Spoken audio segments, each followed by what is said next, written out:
사마리아에 하나님의 나라가 임하다는 제목으로 하나님 말씀을 전하겠습니다. 지금 우리는 사도행전 8장을 함께 보고 있습니다. 사도행전은 주보에 보시면 세 등분으로 나누어져 있습니다.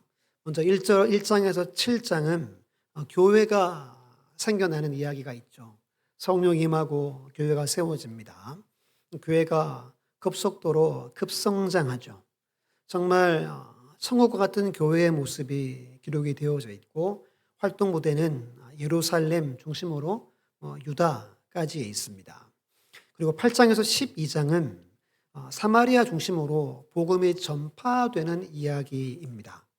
빌립이나 사도 그리고 사울 그리고 베드로가 주로 등장을 하죠. 마지막 13장부터 마지막 28장까지는 복음이 어디까지? 땅끝까지 전파되는 이야기입니다. 바울이 복음을 로마에까지 가서 복음을 전하게 됩니다. 그리고 여러분, 성경 1장 8절 말씀처럼 오직 성령이 너에게 임하시면 너희가 권능을 받고 예루살렘과 온 유대와 사마리아와 땅끝까지 이르러 내 증인이 되리라 하시니라. 이 말씀대로 하나님 지금 일을 하고 계시고 이루어 가고 계신다는 겁니다. 오늘 본문 8장 25절까지의 말씀은 스데반의 설교, 그의 순교로 복음이 비자발적으로 예루살렘을 넘지요. 그걸 넘어서 사마리아에까지 복음이 전파되는 장면이 오늘 본문의 이야기입니다. 지난주에 잠깐 말씀을 나눈 것처럼 복음이 예루살렘에만 머물러 있었습니다. 수많은 사람들이 초대교회, 예루살렘 교회에 모여 있었습니다. 정말 완벽해 보이는 정말 그런 하나된 공동체였습니다. 사도와 일곱 집사 중심으로 큰 기사와 표적이 나타나고 주변에 수많은 사람들이 교회를 보고 두려워하는 마음이 나타날 정도로 하나님의 능력이 가득했습니다. 그런데 그 복음이 예루살렘, 유대를 넘지 못하고 있었어요. 그러니까 복음이 예루살렘화 되어져 버리고 있었습니다. 이때 하나님이 약속하신 1장 8절 말씀을 이루기 위해서 일하십니다. 그 일하심의 첫 번째 사건이 바로 스데반 집사의 순교였습니다. 그 순교를 통해 박해가 찾아오고 드디어 복음이 예루살렘을 넘어서 사마리아에까지 이르게 된다는 이야기가 바로 오늘 이야기죠. 그리고 오늘 본문의 말씀에 하나님의 나라가 그 땅에 임했음을 우리에게 보여줍니다. 크게 두 가지로 하나님의 말씀을 나누고자 합니다. 첫 번째는 큰 박해, 큰 울음, 큰 기쁨입니다. 앞부분의 이야기예요. 제가 1절로 8절을 한번 읽어드릴 테니까 한번 잘 보세요. 사울은 그가 죽임당함을 마땅히 여기더라. 그날에 예루살렘에 있는 교회에 큰 박해가 있어 사도 외에는 다 유대와 사마리아 모든 땅으로 흩어지니라. 경건한 사람들이 스데반을 장사하고 위하여 크게 울더라. 사울이 교회를 잔멸할세 각 집에 들어가 남녀를 끌어다가 옥에 넘기니 그 흩어진 사람들이 두루다니며 복음의 말씀을 전할세 빌립이 사마리아 성에 내려가 그리스도를 백성에게 전파하니 우리가 빌립의 말도 듣고 행하는 표적도 보고 한 마음으로 그가 하는 말을 따르더라.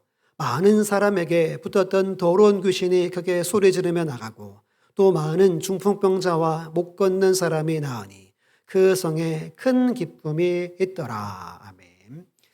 펜을 들고 1절에 큰 박해를 동그라미 해보세요. 2절에 크게 울었다. 큰 울음을 하시고 8절에 큰 기쁨을 동그라미 해보세요. 8장에서 꼭 기억해야 할 부분이 큰 박해 그리고 큰 울음, 큰 기쁨입니다. 첫 번째 큰 박해는 뭐냐? 지금 스데반이 순교하면서 교회 가운데 엄청난 박해가 찾아오죠. 얼마나 심했습니까? 사도 외에는 다 유대와 사마리아 땅으로 흩어질 정도였다고 말합니다. 그래서 흩어졌다는 말은 그 봄에 우리 농부들이 씨를 뿌리죠. 보통 바람을 등지고 이렇게 흩날리며 뿌리는 것을 말합니다. 그러니까 씨앗이 어디에 얼만큼 떨어지는지 모릅니다. 이렇게 뿌리는 거예요. 테이블에 이렇게 물을 쏟았어요. 물이 약간 이렇게 고여 있잖아요. 손바닥으로 치면 어떻게 되죠? 어디로 튀어요? 사방으로 튀죠. 그것을 말합니다. 하나 더 말씀드리면 민들레 홀씨라고 있죠. 바람에 불면 바람에 부는 대로 막 흩날려 가는 것을 뜻합니다. 그럼 왜 여러분 이 성도들이 사도 외에 그냥 평신도들을 말하겠죠. 이들이 왜 흩어져야 했을까요? 스데반이 설교하고 마지막에 누구를 선포했어요? 예수 부활을 선포했습니다. 그리고 순교함으로 큰 박해가 이들 교회 가운데 덮쳐왔던 겁니다. 지난주 말씀처럼 주동자가 누구였습니까? 사울 또는 바울이라 이름하는 사울이었습니다. 잔멸할세 말하면서 집집마다 가가호호 찾아가 모든 사람들을 끌어내어서 옥에 가두었습니다. 기억나십니까? 잔멸할세가 뭐라고 그랬어요? 파괴하다. 그럼 제가 설명드린 게 있죠. 무슨 돼지? 기억 안 나십니까? 멧돼지가 밭에 들어가서 밭을 막 엉망으로 만드는 것과 같은 단어라고 그랬습니다. 사도 바울은 멧돼지와 같은 자였습니다. 교회를 초토화하려고 했습니다. 근데 여러분 지난주에 말씀드렸죠. 섭섭을 넘어서 뭐라고요? 섭리라고. 얼마나 서운한 일입니까? 하지만 이 모든 게 하나님의 계획이었습니다. 그럼 복음이 내게만 머물러 있으면 하나님은 일하십니다. 이들처럼 박해를 주고 고난을 줘서 이 복음이 넘어가게 해요. 복음이 건너가게 합니다. 비자발적으로 하나님은 일하신다는 거예요. 지금 그 이야기를 보여주는 겁니다. 우리 안에 복음이 있죠. 그럼 우리 안에 있는 이 복음을 어떻게 해야 됩니까? 알지 못하는 영혼들에게 넘겨주는 삶을 우리가 살아가야 함을 말하는 겁니다. 두 번째는 큰 울음입니다. 2절 보시면 경건한 사람들이 스데반을 장사하고 위하여 크게 울더라라고 말합니다. 사람이 죽었으니 장례를 치러야 되잖아요. 근데 장례 치르는 일이 여러분 결코 쉬운 일이 아니었습니다. 누가 장례를 치르겠어요? 장례 치르다가 어떻게 돼요? 잡히겠죠. 안 그렇습니까? 안 잡겠습니까, 여러분? 막 숨어서 보다가 장례 치르는 사람들을 공격할 거 아니에요. 이때 경건한 사람들이 스데반의 장례를 치루었다는 겁니다. 그런데 여러분 어떻게 울었대요? 크게 울었대요. 이게 이 당시 문화입니다. 돈이 많으면 이렇게 우는 사람들을 많이 삽니다. 그래서 옛날에 우리 장례 치르면 어떻게 울었어요? 이렇게 아이고 아이고 별로 슬퍼 보이지도 않는데 그렇죠? 이렇게 아이고 아이고 크게 하죠. 이들도 그런 문화가 있었어요.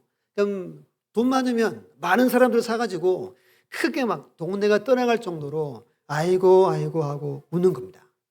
그런데 스데반이 무슨 죄로 죽었습니까? 신성모독죄로 죽었습니다. 그의 장례를 치르는 사람도 그러면 같은 신성모독죄에 걸릴 확률이 높았습니다. 같은 부류가 되는 겁니다.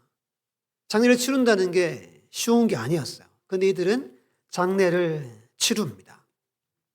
오늘 말씀을 몇 번 읽어보시면 이 2절 말씀은 쏙 빼도 상관이 없어요. 크게 울었다 이거 빼도 이야기가 전혀 손상이 안 된다는 겁니다. 그럼 왜 여러분 이 울었다를 넣었을까요? 의도한 바가 있다는 겁니다. 오늘 우리에게 스데반의 장례를 치르며 크게 우는 이들의 모습을 보라는 거예요. 이들을 기억하라는 거예요. 그냥 우는 게 아니라는 겁니다. 지금 이들은 목숨을 걸었습니다. 생애 결단을 하고 이 장례를 인도하고 크게 울고 있는 겁니다. 이런 마음입니다. 당신이 전하다 죽은 그 복음을 우리가 전하겠습니다. 남은 인생에 우리가 그 복음을 전하겠습니다. 이러한 마음으로 이들이 울었다고 보고 있습니다. 목숨을 건 겁니다. 사실은 여러분 믿음을 드러낸 겁니다. 까딱 잘못하면 잡혀갈 수 있지만 내 믿음을 드러낸 겁니다. 예전에 제가 대전에서 청년 사역할 때 졸업 시즌 되면 바빴습니다. 여기저기 여러분 대전의 대학교가 20개 이상이 됩니다. 학교를 많이 다녔어요. 한 번은 갔더니 친구들 와 있었어요. 친구들이 묻는 거예요. 누구냐고. 그러더니 응 있어 그러더래요. 그러더라고요. 그래서 묻길래 내가 이 친구 다니는 교회 목사다, 부목사다. 그랬더니 놀라면서 야, 너 언제부터 교회 다녔냐고 막 그러는 겁니다. 보통 대학 4년 다니잖아요. 좀 심한 거죠. 4년 동안 친구들이 전혀 몰랐다는 거예요. 여러분 소소한 사소한 일상에서 내가 그리스도인인 것을 표시를 내야 합니다. 학교나 또는 직장에서 식사할 때 기도를 하시잖아요. 어떻게 하십니까? 이렇게 로댕에 이렇게 생각하는 것처럼 혹시 하진 않습니까? 이렇게 기도하는 게 메시지가 담겨져 있습니다. 주일날 교회 올 때 이렇게 성경을 보통 이렇게 가져오시죠. 저 새벽에 이제 보통 이렇게 패드랑 같이 이렇게 들고 내려왔다가 들고 가지고 올라갑니다. 여러분들 차 타고 와서 여기 한 몇십 미터 걸어올 때 어떻게 와요? 성경 안 들고 오시는 분도 꽤 있잖아요. 이게 여러분 메시지가 있는 거예요. 내가 누군지를 알려주는 겁니다. 대학 가면 아니면 회사 가면 회식도 많이 하잖아요. 그러면 저 술 못 먹습니다 하지 말고 왜 못 먹는지를 이야기해야 되겠죠. 왜 못 먹어요? 시원하게 들이킵니까? 내가 예수를 믿으니까 저는 술을 안 먹습니다 라고 할 수 있어야 합니다. 면전에서는 엄청 구박하죠. 뒤로 돌아가면 그들은 뜨끔하는 겁니다. 지금 7월 달에 갈라디아 5장 17절 말씀을 계속 강조하고 다짐하죠. 육체의 소욕이 아닌 성령을 따라 살아갑시다. 계속 제가 일부러 계속 이야기하는 겁니다. 우리는 사소한 삶에서 우리의 믿음을 보여야 한다는 거예요. 우리의 삶과 일상에서 여러분의 믿음이 어떠한가를 보여줄 수 있어야 한다는 겁니다. 이들은 지금 여러분 이 장래가 목숨을 건 장래였습니다. 믿음을 나타내고 드러내는 그 장래였다는 겁니다. 요한복음 3장에 보면 니고데모라는 사람이 등장합니다. 그 예수님을 찾아오죠. 예수님은 언제 찾아옵니까? 한밤중에 예수님을 찾아옵니다. 이 말은 사람들의 눈을 피해서 예수님을 찾아왔다는 겁니다. 이 사람은 공회원입니다. 이미 부와 안락함과 미래가 보장된 유대 지도자입니다. 유대 최고의 지성인이었습니다. 그런데 그 모든 것이 자기한테 행복을 주지 못했습니다. 가슴 한편에 진리에 대한 목마름이 늘 남아 있었습니다. 그래서 밤에 예수님 찾아왔어요. 예수님이 뭐라고 말합니까? 네가 거듭나야 되겠다 말합니다. 이 사람이 뭐라 그래요? 예수님 제가 이 나이에 어떻게 어머니 뱃속에 들어가서 다시 태어날 수 있습니까? 라고 이야기하죠. 말귀를 못 알아먹어요. 무슨 말이죠? 거듭나지 못했음을 말합니다. 이게 첫 번째 장면이죠. 두 번째, 요한복음 19장 가서 예수님이 십자가에 달려 돌아가십니다. 그리고 나서 장례를 치를 때 이 니고데모가 손에 몰약을 들고 와서 유대 법에 따라 예수님의 장례를 다 치루어 줍니다. 3장에서는 두려워서 나타내지 못했다가 19장에서는 그의 믿음을 드러냅니다. 잘못되면 그의 편안함과 보장된 미래가 어그러질 수 있지만 그는 믿음으로 예수님의 장례를 치루어 줍니다. 오늘 본문의 경건한 사람들, 이 유대인들은 이 큰 울음은 패배나 절망이나 슬픔의 울음이 아니었습니다. 이렇게는 포기할 수 없지, 이렇게는 끝날 수 없지, 내가 당신의 전한 그 복음을 이어서 우리가 전하겠습니다 라고 하는 큰 울음의 의미입니다. 오늘 우리가 이 울음을 여러분들이 품어야 됩니다. 크게 울어야 됩니다. 우리 4절 5절 보면 그 흩어진 사람들이 두루다니며 복음의 말씀을 전할세 빌립이 사마리아 성에 내려가 그리스도를 백성에게 전파하니. 그래서 이들은 흩어집니다. 흩어져서 복음의 말씀, 즉 그리스도를 백성에게 전파합니다. 그리스도를 전파했다는 말은 두 가지를 전했다는 거겠죠. 첫 번째는 예수님의 죽음, 두 번째는 예수님의 부활을 전파했다는 겁니다. 그들은 크게 울고 그리고 결단함으로 복음을 스데반을 이어서 전하기 위해 사방으로 흩어집니다. 복음 전도자의 삶을 이들이 살아갑니다. 이게 두 번째예요. 세 번째는 큰 기쁨입니다. 6절로 8절을 같이 한번 읽어볼게요. 시작. 무리가 빌립의 말도 듣고 행하는 표적도 보고 한 마음으로 그가 하는 말을 따르더라. 많은 사람에게 붙었던 더러운 귀신이 크게 소리를 지르며 나가고 또 많은 중풍병자와 못 걷는 사람이 나으니 그 성에 큰 기쁨이 있더라. 아멘. 이 세 구절에 하나님의 나라가 임할 때 나타나는 현상들이 기록이 되어져 있습니다. 화면으로 마태복음 10장 1절 보면 예수께서 그의 12 제자를 부르사 더러운 귀신을 쫓아내며 모든 병과 모든 약한 것을 고치는 권능을 주시니라 그럽니다. 예수님이 가는 곳에 또는 제자들이 가는 곳에 늘 나타났던 세 가지가 있습니다. 귀신이 떠나가고 질병이 치유되고 그리고 장애 있는 지체 장애인들이 정상으로 고쳐졌습니다. 이 세 가지가 하나님의 나라가 임한 현상, 증거였습니다. 이미 3장에서 성전 미문에 앉은 누구를 고쳤죠? 옛날에 안전뱅이, 지금은 걷지 못하는 자, 나이가 40년 동안 걷지 못한 자를 예루살렘에서 치유한 것처럼 지금 사마리아 땅에서도 하나님이 이들을 고쳐주시더라는 겁니다. 이 역사를 통해 여기도 뭐가 임했다고요? 하나님의 나라가 임했다는 것을 보여주는 겁니다. 12절 보세요. 빌립이 뭐를 전해요?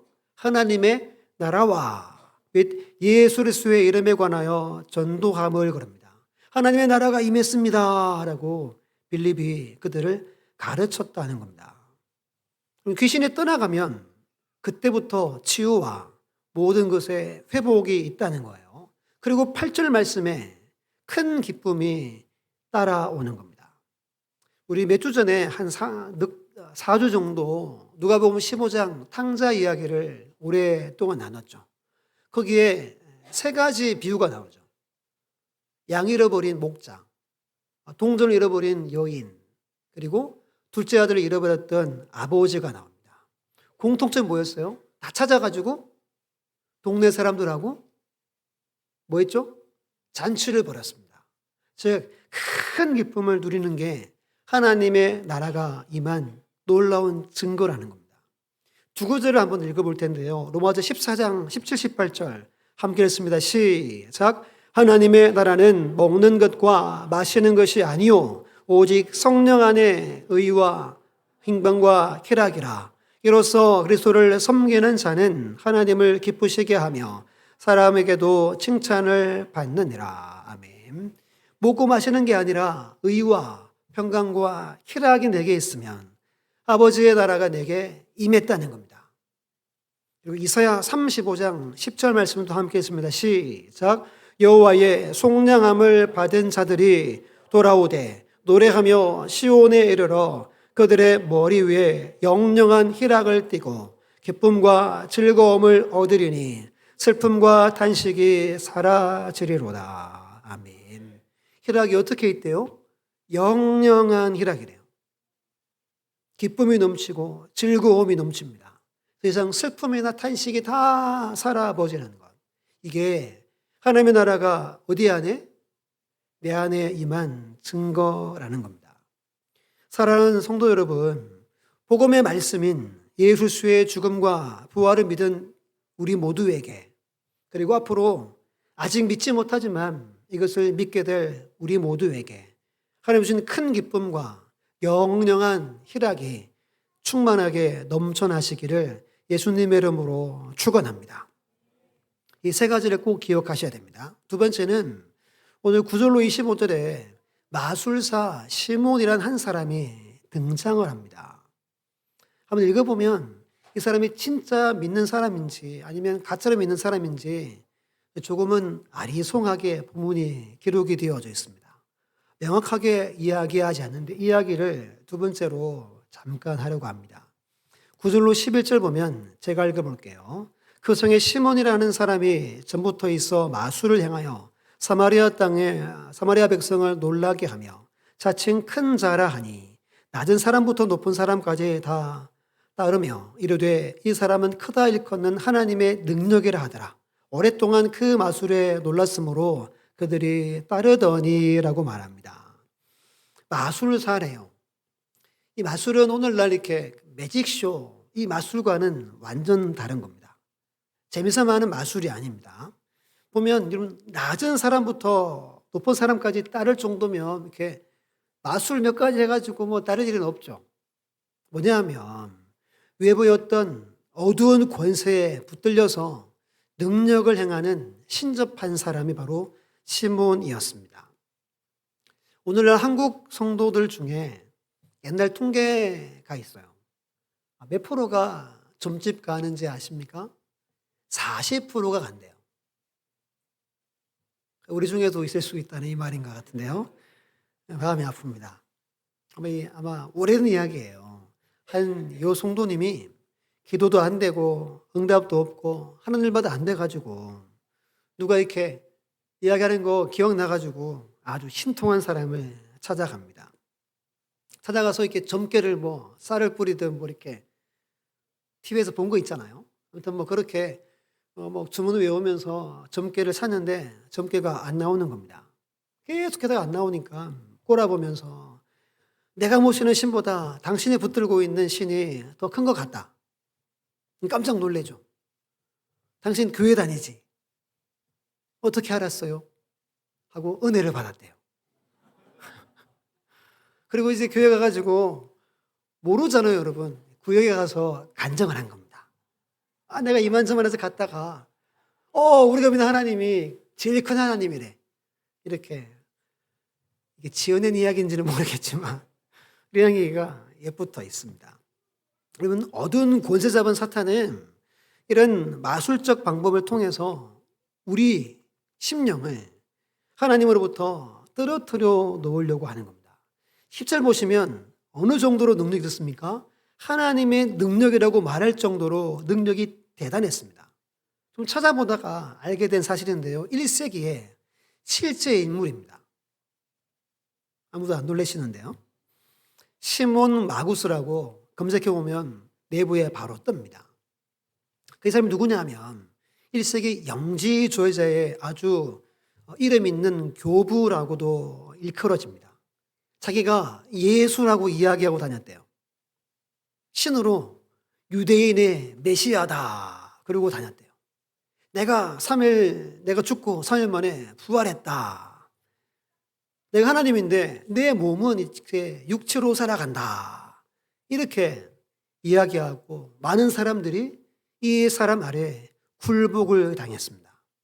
즉 사마리아에 있는 모든 사람들이 이 어두운 영에 사로잡힌 이 마술사 시몬 아래에 있었다라는 것을 오늘 본문이 이야기해 주는 겁니다. 신명기 18장 9절로 13절 말씀 보면 제가 읽어볼게요. 너는 여호와께서 내게 주시는 땅에 들어가거든 너는 그 민족의 가증한 행위를 본받지 말 것이니 그의 아들이나 딸을 불 가운데에 지나가게 하는 자나 점쟁이나 기룡을 말하는 자나 요술하는 자나 무당이나 지는 자나 신접한 자나 박수나 초혼자를 너의 가운데 용납하지 말라. 이런 일을 행하는 모든 자를 여호와께서 가증히 여기시나니 이런 가증한 일로 말미암아 너는 여호와께서 그들을 내 앞에서 쫓아내시리라. 너는 내 하나님 여호와 앞에 어떻게 하래요? 완전하라 그럽니다. 이 시몬 마구스라는 사람은 평상시에 앉아있으면 사람들이 찾아왔어요. 막 주문이 오면 병이 떠나가고 길흉을 점쳐주고 귀신을 내쫓는 일을 하는 하나님과 같은 자였다는 겁니다. 절대적인 권력을 가진 자였다는 걸 말합니다. 사마리아 영계를 쥐락펴락하는 사람이었다는 거예요. 그런데 오늘날 얼마나 많은 사람들이 여기에 사로잡혀 있습니까? 재미삼아 타로, 철학관, 재미삼아 인터넷으로 아니면 기계에다 대고 손금을 본다든지 이런 일을 재미삼아 하죠. 재미삼아 하다가 사로잡힙니다. 우리 데살로니가 후서 2장 9절 12절 같이 천천히 잘 보시면서 읽어볼게요. 시작. 악한 자의 나타남은 사탄의 활동을 따라 모든 능력과 표적과 거짓 기적과 불의의 모든 속임으로 멸망하는 자들에게 있으리니 이는 그들이 진리의 사랑을 받지 아니하여 구원함을 받지 못함이라. 이러므로 하나님이 미혹의 역사를 그들에게 보내사 거짓 것을 믿게 하심은 진리를 믿지 않고 불의를 좋아하는 모든 자들로 하여금 심판을 받게 하려 하심이라. 아멘. 이 말씀을 꼭 집에 가서 한 번 더 읽어보세요. 재미삼아 하다가 미혹된다는 거예요. 하나님이 미혹되게 한대요. 왜요? 심판하려고. 재미삼아 한 분들은 뜨끔하셔야 합니다. 아, 이거 큰일 나는 일이구나. 내 영혼이 죽는 거예요. 내가 멸망받는 겁니다. 특히 청년들, 중고등부 친구들 잘 들어야 돼요. 일어나거라. 일어나. 목사님이 뭐라고 이야기했죠, 앞에서? 재미삼아 하지 말아야 된다. 어른들도 마찬가지입니다. 내 영혼이 망하는 겁니다. 내 영혼이 심판당하는 거예요. 이 시몬이 전보고 무당하고 친접한 사람이었다는 겁니다. 그런데 놀랍게 13절 본문 함께 했습니다. 시작. 시몬도 믿고 세례를 받은 후에 전심으로 빌립을 따라다니며 그 나타나는 표적과 큰 능력을 보고 놀라니라 라고 말합니다. 시몬도 사람들처럼 믿었대요. 빌립의 말을. 그리고 뭐까지 받았어요? 세례를 받습니다. 그리고 어떻게 따랐대요? 전심으로 여러분 따랐대요. 이게 헷갈리게 하는 겁니다. 야익한 사람이 야 이게 되게 뭐지? 이게 무슨 말이지? 라는 생각을 주는 이야기입니다. 진짜 중생했는가 거듭났는가 아주 헷갈리는 이야기입니다. 제가 15절부터 23절을 한 번 더 읽을 테니까 한번 눈으로 성경 잘 보세요. 그들이 내려가서 그들을 위하여 성령 받기를 기도하니 이는 아직 한 사람에게도 성령 내리신 일이 없고 오직 주 예수의 이름으로 세례만 받을 뿐이더라. 이에 두 사도가 그들에게 안수하매 성령을 받는지라. 시몬이 사도들의 안수로 성령 받는 것을 보고 돈을 들여 이르되 이 권능을 내게도 주어 누구든지 내가 안수하는 사람은 성령을 받게 하여 주소서 하니 베드로가 이르되 내가 하나님의 선물을 돈 주고 살 줄로 생각하였으니 내 은과 내가 함께 망할지어다. 하나님 앞에서 내 마음이 바르지 못하니 이 도에는 내가 관계도 없고 분깃될 것도 없느니라. 그러므로 너의 이 악함을 회개하고 주께 기도하라. 혹 마음에 품은 것을 사하여 주시리라. 내가 보니 너는 악독이 가득하며 불의에 매인 바 되었도다 라고 말합니다. 두 가지를 발견합니다. 시몬은 정말 회개해서 하나님 자녀가 된 사람입니까? 아니면 흉내만 내는 사람입니까? 흉내만 내는 사람입니다. 그 이유가 뭐예요? 일은 예수가 필요하지 않고 뭐가 필요했죠? 더 큰 능력이 필요했습니다. 뭘 주고? 돈 주고 살려고 했어요. 평생 어떻게 살았어요?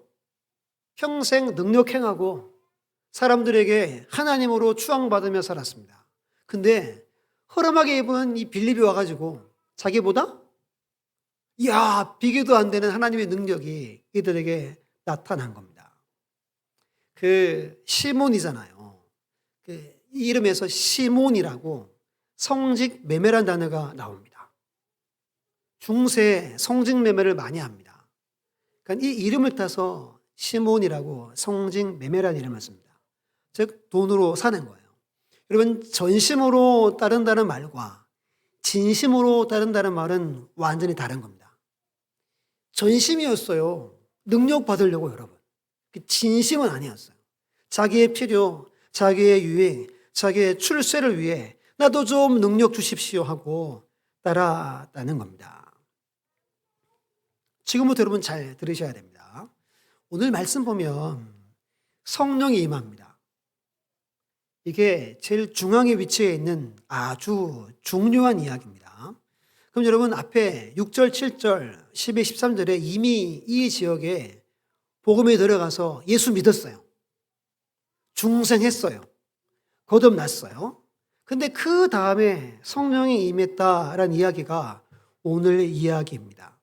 이게 왜 중요하냐면 여기서 우리 장로교나 대표적으로 오순절 계통이 이렇게 갈라집니다.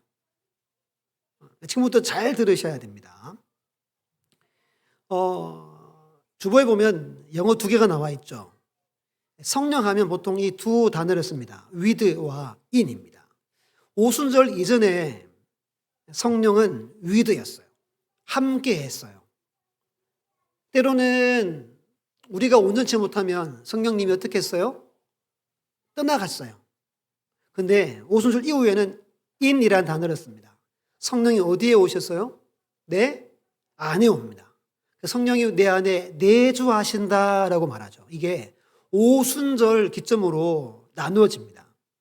지금은 오순절 이후니까 성령님이 우리 안에 오시는 거예요. 여러분 안에 성령님이 와 계십니까? 믿으면 아멘? 우리 안에 성령님이 와 계시는 거예요.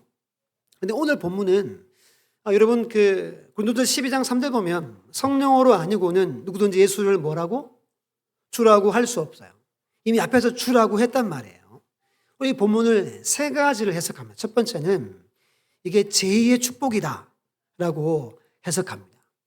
첫 번째 축복이 복음을 받아들여서 예수를 믿어 중생하는 축복. 두 번째 축복이 중생했지만 아직 성령을 받지 못했대요. 그래서 성령을 받는 것을 제2의 축복이라고 말합니다. 보통 이걸 여러분 오순절 계통 교회에서 성령세례라고 하는 이야기가 바로 여기입니다. 그런데 우리는 이것을 따르지 않습니다. 두 번째는 이게 성령이 임한 게 아니라 성령의 은사가 나타난 거다라는 거예요. 은사가 나타났다. 두 번째 견해고 세 번째는 사마리아 지역의 특수성이라고 말합니다. 그럼 사라미아 땅을 잠깐 설명드리면 아수르에 멸망당했습니다. 일찍이 멸망당합니다. 근데 믿음이 있잖아요. 여호와 신앙이 있으니까. 이걸 허물어뜨리기 위해서 피를 섞어버립니다. 그러니까 민족과 민족을 결혼시키는 거예요. 그래서 이 땅이 혼합주의의 땅이 됩니다. 더러운 땅이 됩니다. 그래서 유대인들이 이 땅을 들어가요, 안 들어가요? 안 들어가요. 삥 돌아서 가는 혼합주의의 더러운 땅이 됩니다. 오늘 앞에서 말씀을 받았어요. 예루살렘에서 누구를 보냈어요? 베드로하고 요한을 보냅니다. 왜 보냈겠습니까? 이 진짜인지 가짜인지를 보러 온 겁니다. 이 더러운 땅에 어떻게 말씀의 역사가 있지? 그리고 안수하자 성령이 임하면서 이들이 진짜 하나님의 백성이 되었음을 나타내 보여주는 겁니다. 사도행전이나 다른 성경에 이런 경우는 여기밖에 없어요. 성령은 여러분들이 예수를 주로 시인할 때 이미 성령님은 함께 우리에게 임재하시는 겁니다. 이게 성경에서 말하는 우리가 믿는 거예요. 오순절 계통에서는 이걸 나누어 가지고 이야기한다는 거예요. 그럼 예수를 어떻게 믿게 되냐면 말씀을 듣죠. 그때 성령님이 우리에게 오셔가지고 깨닫게 하십니다. 아, 이게 내게 생명 주는 말씀이구나. 이 말씀을 내가 깨닫고 받아들입니다. 그때 구원받게 되는 거라는 거예요. 그럼 이제 결론입니다. 잘 들으셔야 됩니다. 그러면 여러분들은 진짜 구원을 받으셨습니까? 나는 정말 내 안에 성령님이 계십니까? 입니다. 구원은 그냥 교회 온다고 받는 게 아니죠. 내 안에 성령님이 계셔야, 예수님이 믿어져야 구원을 받는 거죠. 참 목자상이라는 책에 보면 목회자의 일에 대해서 이렇게 말합니다. 목회자는 구원의 복음을 전해서 성도들이 구원을 받게 하고 구원받은 사람을 어디까지? 천국까지 인도하는 사람이 목회자다. 그것이 목회자의 일이다 라고 말합니다. 제가 할 일은 여러분들에게 구원받을 복음을 전하고 여러분들 복음을 받아들여 구원받게 하고 어디까지 인도해야 돼요? 천국까지 인도해야 할 일이 제 일입니다. 그런데 우리 중에 시몬과 같은 성도들이 있을 수 있겠죠. 중생 안 했는데 중생한 것처럼 생활합니다. 아직 성령을 받지 못했는데 내가 성령 받은 것처럼 착각하며 사는 성도들이 있다는 거예요. 즉 흉내내는 성도들이 있다는 겁니다. 여러분들은 어떻습니까?